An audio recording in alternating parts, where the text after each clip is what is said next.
Magandang araw mga bata! Kumusta? Si Kuya Rad muli ito at may panibagong kwento na naman ako para sa inyo. Ang pamagat nito, Hindi Ako Si Pangga. Kwento ni J. Lord Lusabia mula sa Let's Read Up. Ikaw na ako pag-iiwan, pamakin kita na istorya, sa mitayang nakabaraka, a story time, mag-enjoy doon kita.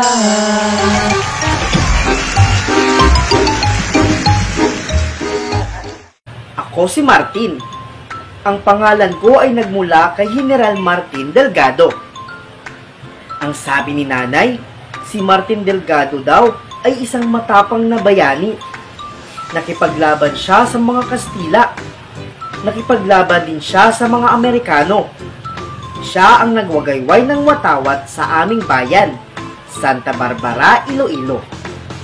Pinanganak siya noong 11 ng Nobyembre, katulad sa aking kaarawan. Ipinagmalaki ko ang aking tokayo na si Martin Delgado. Inaanyayahan ko ang aking mga kaibigan na dumaan sa plaza para makita ang kanyang monumento. Sa paaralan, ako ang may pinakamalaking name tag sa buong grade 1. Pinagawa ko ito kay nanay. Nakasulat dito ang napakalaking sulat na Martin.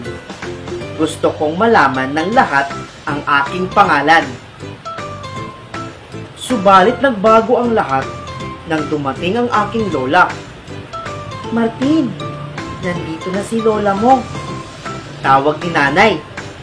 Sa atin muna siya mananatili. Tiningnan ko ng mabuti si lola. Manipis ang kanyang buhok. Marami ng puting buhok ang umuusbong. Tinatali niya ito na parang pandesal sa ulo. Ang kanyang balat ay parang gusot na papel. Ang kanyang mata ay malabo at basa, ngunit parang kumikinang at umaapoy. Kaunti na lang ang ngipin niya, ngunit parating nakangiti pa rin. Ay, pumunta ka dito, Pangga, sabi ni Lola. Sino si Pangga? Nalitong sagot ko habang kinakamot ang aking ulo. Ako? Oo, Pangga, sagot ni Lola. Napakunot lang ang noo at ako ay nagsumimangot. Wala akong magawa kundi lumapit at magmano. Lola, Martin ang aking pangalan, sabi ko. Hindi ako si Pangga. Ngunit parang walang may narinig si Lola. Ngumiti lang siya. Ang ngiti niya ay abot hanggang tenga. Simula sa araw na iyon, walang tigil niya akong tinatawag na Pangga. Pangga, punasan ko ang likod mo.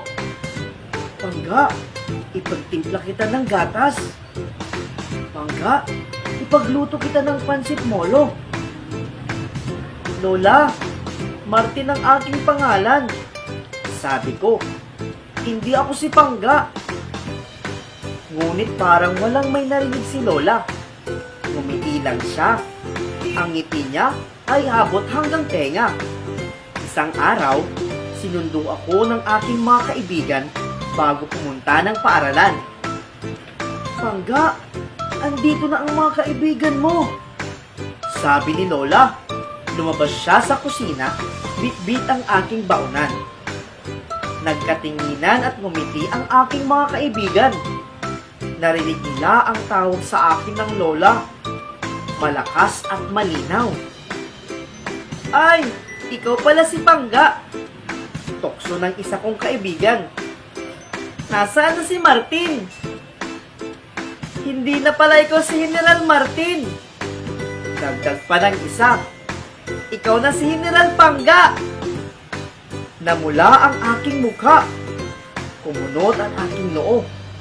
Kinuha ko ang aking baunan kay Lola at sumigaw. Hindi ako si Pangga. Tumakbo ako palabas ng bahay. Sa paaralan, parang apoy ng sunog Sa bilis ng pagkalat ng tawag sa akin ni Lola, tinatawag ako ng aking mga kaklase na Pangga at hindi na Martin. Tinutokso nila ako, General Martin. Dahil dito, nahiya na akong suotin ang aking name tag. Pagdating sa bahay, dumiretso ako sa kwarto para maiwasan si Lola. Hindi ko siya gustong makita. Hindi ko pinapunasan ang basa akong likod. Hindi ako nagpatimpla ng gatas. Hindi ko kinain ang niluto niyang pansit molo. Pumasok si nanay sa kwarto.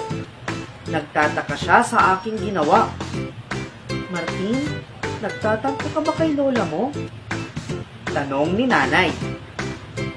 Hindi ako si Pangga. Sagot ko kay nanay. Ngumiti si nanay. Hinawakan niya ang aking mga kamay at tinignan ako.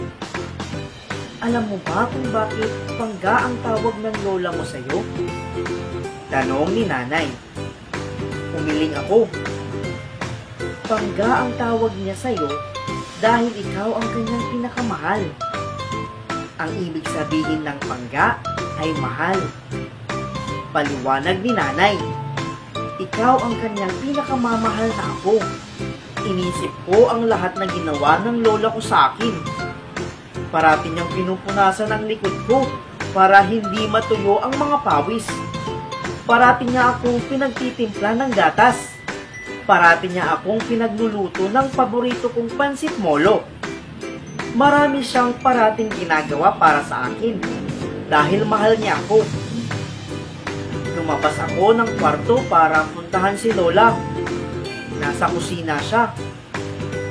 Lola, pasensya na sa pagtatampo ko sa iyo kanina. Sabi ko. Niyakap ko siya ng mahigpit. Ngunit parang walang may narinig si Lola. Pangga, punasan natin ang likod mo. Sagot ni Lola. Simula noon, hindi na ako sumisimangot. Hindi na namumula ang aking muka. Hindi na kumukunot ang aking noo. Maganda pala ang pangalang Pangga. Hindi ko dapat ikahiya ang pangalang Pangga. Ang ibig sabihin ng pangalang Pangga ay mahal ako. Ngumiti ako at sumagot. Oo, Lola. Ako si Pangga. At ako rin si Martin.